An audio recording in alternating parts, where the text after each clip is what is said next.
Good morning, Jeffrey Friedman, Senior Commodity Broker, RJO Futures, with morning comments on the stock index futures. What's the word of the day? My signature phrase is going to be disappointment ECB. We had a little disappointment yesterday from Big Ben not throwing money out of the helicopter. What am I talking about? The Federal Reserve Chairman not being so accommodating right here, right now.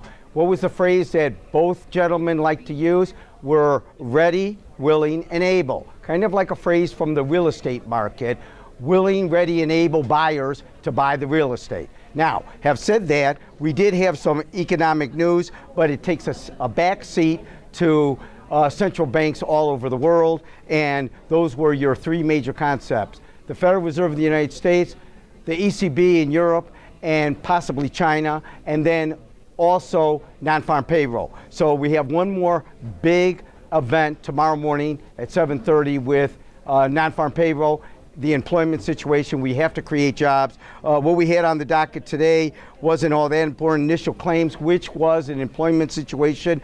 More people wanted claims, so that means that more people need assistance. That's a negative.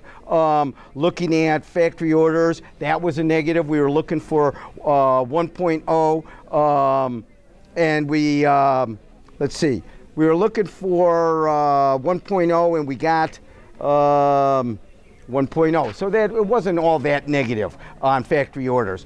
Now, let's take a look at the technicals. We had a big range today because we had the statement from the president of the ECB, and it was slightly disappointing. As I said, the range was 1383 to 1356 in the September S&P future contract. Big range. We're around 1364. That's down about 7.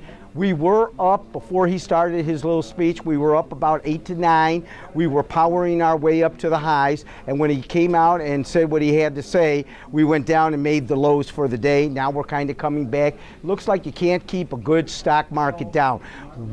On a technical point of view, we're in a uptrend, classical bar chart analysis. To change that trend, we would have to all go a close down to 1346 September S&P future. On the way up, if we can power our way up to 1395 on a closing basis, then 1420 would be your upside target for the bulls. Bulls are still in command. This is just some noise and fluttering waiting for tomorrow's report.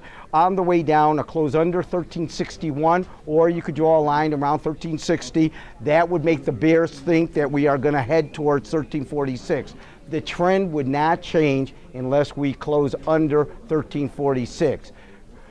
You should call me, and remember, you can call the telephone number on the bottom of the screen or email me anytime you want. Jeffrey Friedman. We can talk about any market you want. 800-826-4124. And remember always, trading futures or option to futures involves risk of loss and is not suitable for everyone. Good luck, good trading.